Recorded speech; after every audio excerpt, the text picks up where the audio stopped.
Emma never thought she would see her son Daniel cry like that.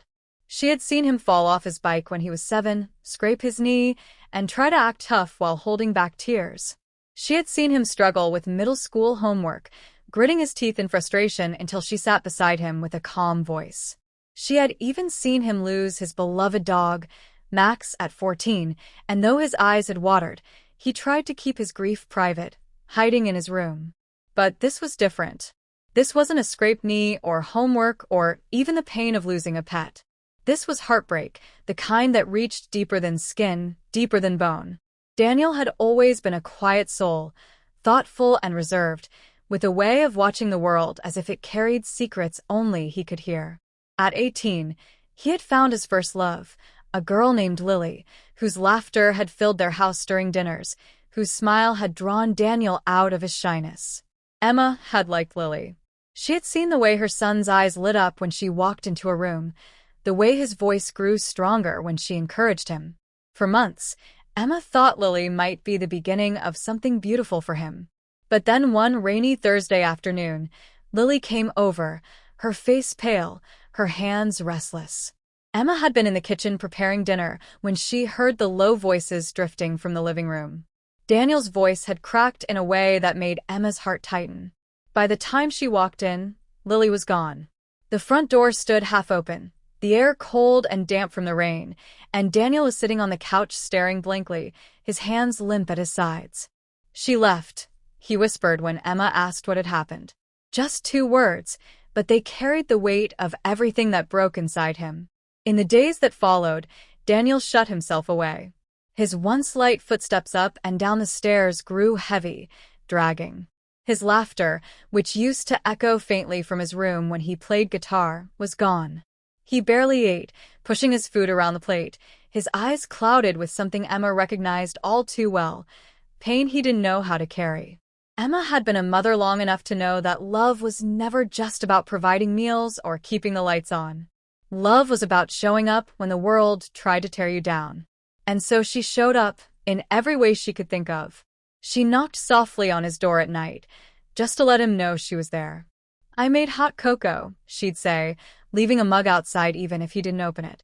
She sat on the porch when he wandered outside, her presence steady, though she didn't force words. When he finally spoke, 3 nights after the breakup, his voice was small. "She said she didn't love me anymore," he whispered, and then the tears came, unstoppable. Emma didn't try to stop them. She pulled him into her arms, rocking him like she had when he was a child, whispering, "It's okay. Let it out." In that moment, Emma realized something. She couldn't take away his heartbreak, but she could be the anchor he needed so he wouldn't drown.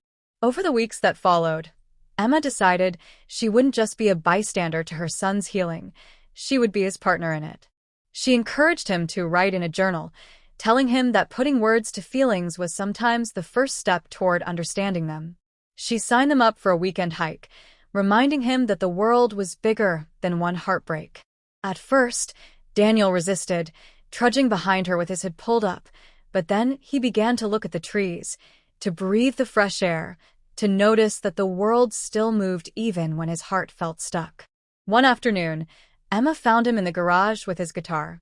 He hadn't played since Lily left, but now he strummed softly, eyes closed, a melody forming.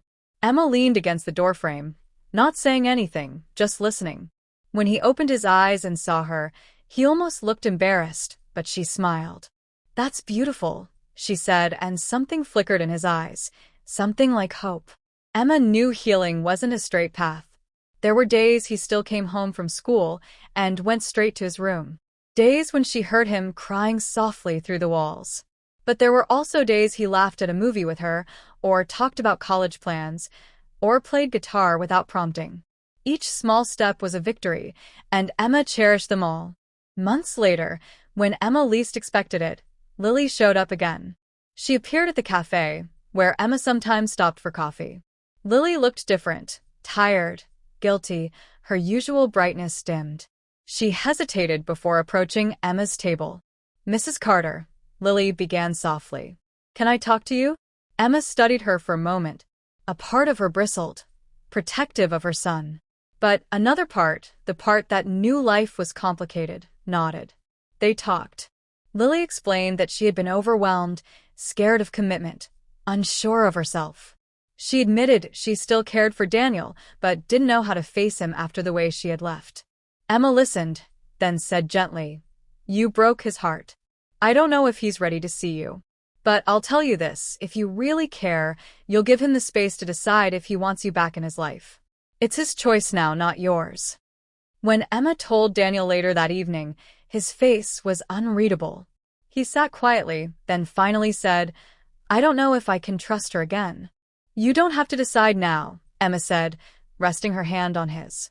"What matters is that you know you're strong enough with or without her." It took time, but Daniel began to understand. His healing wasn't about Lily, it was about him, about realizing that his worth wasn't tied to whether someone stayed or left. One evening, months later, Emma watched as Daniel played guitar on the porch, his voice carrying a song of resilience. His eyes no longer looked broken. They looked alive. He glanced at her and smiled. "Thanks, Mom," he said quietly. "For what?" she asked. "For not letting me fall apart." Emma's throat tightened. "That's what moms do," she whispered. In that moment, Emma knew she hadn't just helped her son survive heartbreak, she had helped him grow through it. And in doing so, she realized something about herself too. Sometimes, the greatest love stories aren't about couples. Sometimes, they're about a parent and a child, standing together when the world tries to break them apart. And that, Emma thought, would always be enough.